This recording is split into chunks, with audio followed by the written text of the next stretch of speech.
Бүгүн 26 августта Кыргызстандын 3 ири шаарында, тактап айтканда Бишкек, Ош, Токмок шаарларында мэрлер шайланды.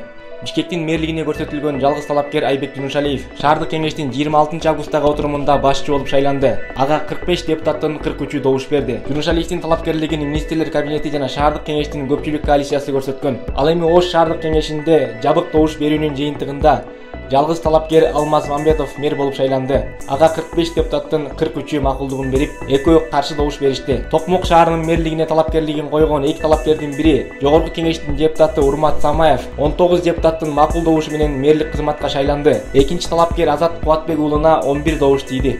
Кыргызстандагы бардык билим берүү мекемелери 15 сентябрдан тарта кадимки режимде иштеп баштайт. Мындай чечим министрлер кабинетинин 25 августтагы жыйынында кабыл алынды. Окуу башталганга чейин билим берүү мекемелеринин кызматкерлеринин 70% эмдөө пландалып жатканын айтты.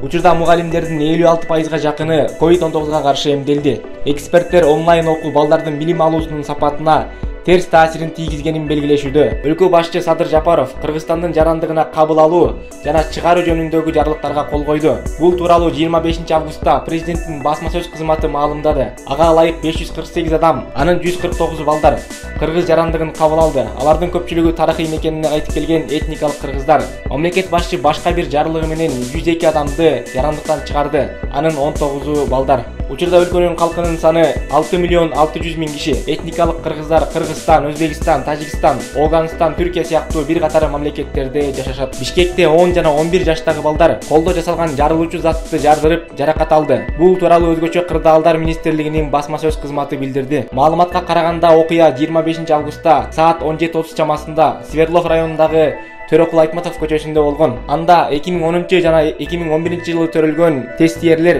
колдо жасалган жарылуучу заттан жаракат алган. Жерине куткаруучулар тартылып, балдарды тез жардам кызматына өткөрүп беришкен. Учурда алардын абалы туруктуу экени билдирилди. Шаардык милиция кызматкерлери чет өлкөлүк жарандар арасында түшүндүрүү иш-чараларын жүргүзүүдө.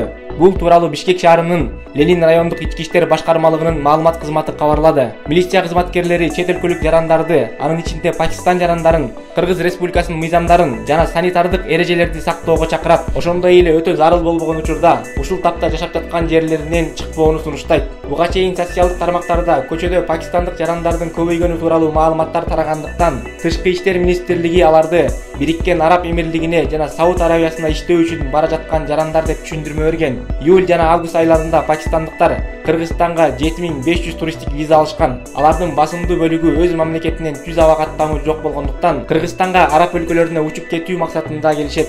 Министрлик Пакистандын элчилигине шилтеме берип, бул жакка келген жарандардын бардыгы өз жеринде коронавируска каршы эмдөөдөн өткөнүн билдирди.